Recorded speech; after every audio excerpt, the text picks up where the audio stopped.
کو اپنی زندگی حقیقت کے آئینے میں گزارنے کی کوشش کرنی چاہیے۔ بہت ساری خوش فہمیوں سے، بہت ساری غلط فہمیوں سے اور بہت سارے دعووں سے اپنے آپ کو بچا کے رکھنا چاہیے۔ اللہ تعالیٰ کی رحمت پر امید رکھنا، نبی پاک صلی اللہ تعالیٰ علیہ وسلم کی شفاعت کی امید رکھنا، نیک اور صالحین کی نسبت کی امید رکھنا، یہ برا نہیں، یہ بڑا ہی بہترین ہے، یہ بڑا ہی خوبصورت عمل ہے، اس کی بہت ساری برکات ہیں۔ لیکن کسی غلط فہمی کا شکار ہو جانا اور یہ ساری امیدیں وابستہ کر کے یا ان ساری باتوں کو پیش نظر رکھ کے بے عمل ہو جانا، اپنی زندگی کو امور خیر سے پیچھے کر لینا، یہ نہ صرف یہ کہ قابل تحسین نہیں بلکہ یہ قابل توجہ ہے، اس کی اصلاح کی ضرورت ہے۔ قرآن مجید سورہ بقرہ سے جو آیہ کریمہ میں نے تلاوت کی ہے، اس میں اللہ تبارک و تعالیٰ نے اسی بات کا ذکر اہل یہود کے لیے فرمایا ہے۔ یہودی جگہ جگہ قرآن مجید بتاتا ہے کہ کہیں کہتے تھے کہ ہم اللہ کے بیٹے ہیں، معاذ اللہ، اللہ کے بڑے پیارے ہیں، ہمیں تو تھوڑے دنوں کے لیے عذاب ہوگا، بڑی جلدی ہمیں معاف کر دیا جائے گا۔ وہ بڑی لمبی چوڑی خوش فہمیوں کا اظہار کرتے اور بڑے بڑے دعوے کرتے۔ پھر چلتے چلتے انہوں نے ایک اور دعویٰ کر دیا، کہنے لگے کہ آخرت کا گھر تو صرف ہمارے لیے ہے، جنت میں صرف یہودی جائیں گے اور کوئی نہیں جائے گا۔ اللہ تبارک و تعالیٰ نے ان کے اس دعوے کا ذکر فرمایا ہے۔ یہ دیکھیں دعویٰ کتنا بڑا ہے کہ آخرت کا گھر تو صرف ہمارے لیے، فقط ہمارے لیے۔ مسلمان یہ دعویٰ نہیں کرتے۔ نبی پاک صلی اللہ تعالیٰ علیہ وسلم نے جب اس بات کا اظہار کیا ہے تو اس طرح کیا ہے، فرمایا جنتیوں کی 120 صفیں ہوں گی اور 80 میری امت کی ہوں گی۔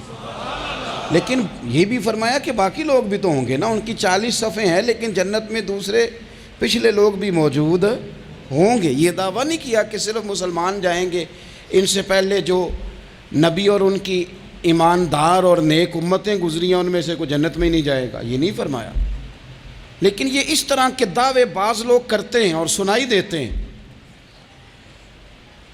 تو یہودی بھی یہ کہا کرتے تھے کہ جنت تو خالص ہمارے لیے ہے اور کوئی نہیں جائے گا اس میں۔ تو اللہ کریم نے فرمایا کل ان کانت لکم الدار الآخرۃ عند اللہ خالصۃ من دون الناس۔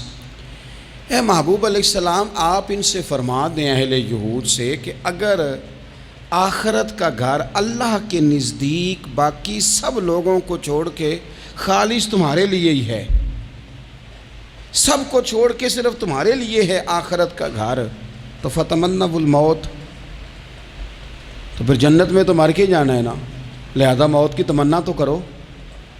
پھر کہو نا یا اللہ ہمیں موت دے تاکہ وہ جو تو نے ہمارے لیے اتنی بڑی چیز بنائی ہے ہم اس سے استفادہ کر سکیں۔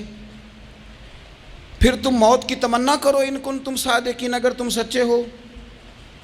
لیکن رب فرماتا ہے وَلَن يَتَمَنَّوْهُ أَبَدًا بِمَا قَدَّمَتْ أَيْدِيهِمْ، یہ کبھی بھی موت کی تمنا نہیں کریں گے، انہیں پتہ ہے جو انہوں نے کمائی کر کے آگے بھیجی ہے۔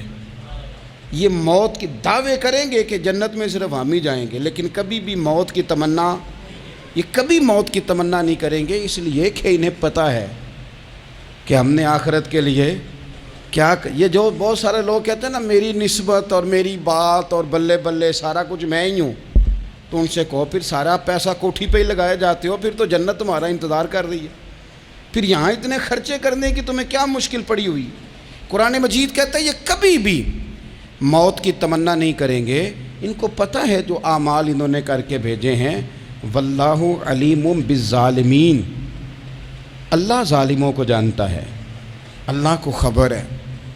میرے نبی پاک صلی اللہ تعالیٰ علیہ وسلم نے فرمایا اگر یہودی موت کی تمنا کرتے، جب ان سے کہا گیا تھا نا کہ اگر آخرت کا گھر خالص تمہارے لیے ہے تو موت کی تمنا کرو، اگر اس مقام پر وہ موت کی تمنا کرتے تو اسی وقت سارے مر جاتے، ختم ہو جاتا معاملہ۔ اگر تمنا کر لیتے تو تمنا ہی نہیں کریں گے۔ خوش فہمیوں میں مبتلا ہونا، بڑی بڑی باتیں کرنا، بڑے بڑے دعوے کرنا، بڑے بڑے تذکرے کرنا، بڑی بڑی اعلانیہ گفتگو کرنا اور اپنے ہی خیال میں بڑا کچھ بن جانا، یہ سنجیدہ لوگوں کا طریقہ نہیں۔ میں نے کچھ آستانے اپنی آنکھوں سے دیکھے، وہ کہتے ہیں جناب ہمارے حضرت کی نسبت اور حضرت ساتھ بیٹھے مسکرا رہے ہیں، اتنی دیدہ دلیری تو نہیں نہ ہونی چاہیے۔ آپ اپنے سامنے سارا کچھ اپنے آپ کو کہلوا رہے ہیں، شیخ ہلکا ہلکا مسکرا رہے ہیں، ان سے پوچھیں تو کہتے ہیں جی میں تو نہیں انہیں کہتا، تو آپ کہتے نہیں تو منع کیوں نہیں کرتے؟ آپ خوش فہمیوں میں، نعت خواں کھڑا ہوا ہے تو اس نے نسبت کی بات شروع کیا تو اللہ جانے وہ کدھر کا کدھر پہنچ گیا ہے۔ میں کہتا ہوں کون انکار کر رہا ہے نسبت کے فیض کا؟ کون منکر ہے؟ یہی تو باعث نجات ہے ہمارے لیے امیدیں۔ لیکن یہ کہ خوش فہمی میں مبتلا ہو جانا اور اس طرح کے بڑے بڑے دعوے کرنا، اور پھر بہت ساری خوابیں آتی ہیں لوگوں کو اور خوابوں کی بنیادوں پر بڑا کچھ بنتا ہے، تو میں کہتا ہوں جناب خواب میں تو میں کہہ دوں آپ سے خواب میں کہ میں رات کا صدر بن گیا ہوں تو آپ کو کوئی اعتراض ہے؟ میں خواب میں بنا ہوں، آپ کو اس میں کیا اختلاف؟ حقیقت کی زندگی میں آئیں۔ حقیقت کی زندگی میں جتنے لوگ نیک ہیں، پرہیزگار ہیں، دعویٰ ہے غلامی کا، دعویٰ ہے نسبت کا، فلانی شے کا، تو پھر بھئی آپ نے اتنا مال کاہے کو جمع کر لیا ہے؟ پھر یہ کاریں، یہ بنگلے، یہ کوٹھیاں، یہ جائیدادیں، یہ جلسوں کی فیسیں، یہ نعتوں کی فیسیں، یہ کس لیے؟ پھر تو آخرت آپ کے لیے سجی ہوئی ہے، سنوری ہوئی ہے، پھر تو آپ اس طرف توجہ کریں۔ حقیقت پسندی کا مزاج جب تک قوموں میں نہیں آتا، قومیں اتنی دیر تک اپنی روحانی، اخلاقی اور کردار کی بلندی نہیں حاصل کر پاتی۔ تو موت کی تمنا، یہاں ایک بات اور سن لیں، شریعت اسلامیہ کے اندر مصیبتوں سے گھبرا کر موت کی تمنا کرنا منع ہے۔ کوئی شخص کسی مشکل میں ہے، بیماری میں ہے، تکلیف میں ہے، دکھ میں ہے، تو موت کی تمنا کرے کہ اس بیماری سے تو مر جاؤں تو اچھا ہے، تو یہ منع ہے اس کے لیے۔ ہمارے ہاں کچھ لوگ لا علمی کی بنیاد پر چھوٹا سا جھگڑا گھر میں ہوا تو کہتے ہیں میں تو اللہ سے دعا کرتا ہوں میں اب مار ہی جاؤں۔ بھائی آپ اتنی سی بات نہیں سہ سکے اور آپ نے اتنی سی بات پر اتنی بڑی بات کر دی کہ میں اب چلا ہی جاؤں، اور یہ جھگڑوں کے اندر عام لوگ کہہ دیتے ہیں، یہ منع ہے۔ نبی پاک صلی اللہ تعالیٰ علیہ وسلم نے اس سے منع فرمایا، بلکہ مسلم شریف میں فرمایا کہ اگر تم نے کبھی دعا کرنی بھی ہو کسی وقت تو ان لفظوں سے کر سکتے ہو کہ یا اللہ جب تک میرا زندہ رہنا میرے حق میں بہتر ہے، مجھے دنیا میں رکھ، اور جب میرا یہاں سے چلے جانا تیری حکمت کا تقاضا ہے اور میرے حق میں بہتر ہے تو پھر مجھے ایمان کے ساتھ لے جا، پھر تو مجھے لے جا۔ تمنا موت کی کرنا اور مصیبتوں سے گھبرا کر کرنا، اور بھائی مشکلات میں جینا تو حسن ہے۔ اصل میں نا جس کی جان تھی نا اس کے نام نہیں نہ لگائی ہم نے کبھی بچوں کے نام لگا دی، کبھی کاروبار کے نام لگا دی، کبھی دوستوں کے نام لگا دی، پھر وہ بے وفا ہوا تو مرنے کو جی چاہا، وہ بے وفا ہوا تو مرنے کو جی چاہا، اس نے تنگ کیا تو مرنے کو جی چاہا۔ النبی اولیٰ بالمؤمنین من انفسہم، اللہ فرماتے ہیں تم نہیں جان کے مالک، میرا نبی تمہاری جانوں کا مالک ہے۔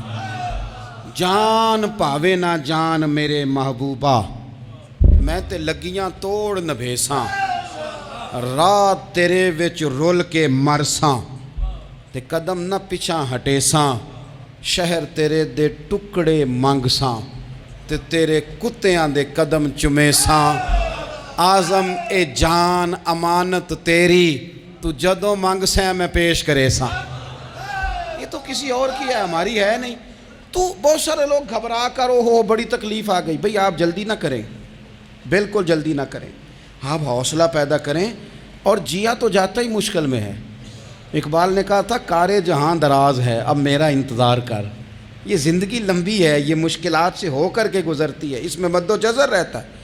تو شریعت اسلامیہ میں منع ہے موت کی تمنا کرنا، موت کی خواہش کرنا، بلکہ نبی پاک صلی اللہ تعالیٰ علیہ وسلم نے تو یہاں تک ارشاد فرمایا کہ تم موت کی تمنا نہ کرو، اس لیے کہ اگر تم برے ہو اور زندہ ہو تو ہو سکتا ہے زندگی میں اللہ تمہیں توبہ کی توفیق دے دے، اور اگر تم اچھے ہو تو پھر بھی موت کی تمنا نہ کرو، اس لیے کہ اچھے ہو تو تمہاری اچھائی میں روز برکت ہی ہو رہی ہے، لوگوں کو فائدہ ہی ہو رہا ہے، خیر ہی بٹ رہی ہے۔